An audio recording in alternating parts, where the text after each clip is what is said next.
තාත්තා සිංහල ජනතාවට ආදරේ. හැබැයි අපේ ජනතාවට අපි ආදරේ අයියා. ඒක මං කවදාවත් කියන්නේ නැහැ. මගේ ප්‍රභාකරන් දෙයියෝ නෑ. එහෙම කියලා කියන්න බෑ. මම මගේ ජනතාවට ආදරේ වෙන්න බෑ. ඉතින් මම දමනනේ අයියා. ඒ නිසා තාත්තව එකගෙන ගියා. හැබැයි මම මේක ජනතාවට කියන්නේ මං සම්පූර්ණම සිංහල ජනතාවයි මං ඇත්ත කියන්න යන්නේ. මම ගිය සැරේ ගියා මගේ තාත්තාගේ ප්‍රශ්න මං හැමතැනටම ලංගාව හොයලා බලුවා තාත්තා නෑ.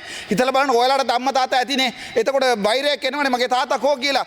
ඔයාලට කොටි වුණාට මට මගේ තාත්තා. ඒක මතක තියාගන්න. ඒ නිසා මම ගිහිල්ලා ICJ එකයි ICC එකටයි කම්ප්ලයින් එකක් දැම්මා මගේ තාත්තව හොයලා දෙන්න කියලා. මම අතනින් ගිහිල්ලා මම සාක්ෂි දුන්නා මගේ තාත්තා නෑ කියලා. අනුරාධපුර මැජිස්ට්‍රේට් දැන් කියනවා කෝ කියලා දන්නේ නෑ කියලා. මම මේක සිංහල ජනතාවට කියන්න ඕනේ. සමහර වෙලාවට සිංහල ජනතාව පස්සේ මේක දැනගත්තොත් මේ බලන්නකෝ අපේ විරුද්ධව මෙයා වැඩ කරලා හැබැයි අපේ සිංහලෙන් ලස්සනට කතා කරලා අපේ රවට්ටුවා කියලා කියන්න පුළුවන්. ඒ නිසා මට දැනගන්න ඕනේ මට තාත්තා කෝ කියලා. අඩුමගාන තාත්තා මරලා තිබ්බා නම් අද මම ආවිල්ලා මේක හින්නවා කියන්නේ මේ සිංහල කතා කරන්න පුළුවන් කියන්නේ මගේ තාත්තා නිසා.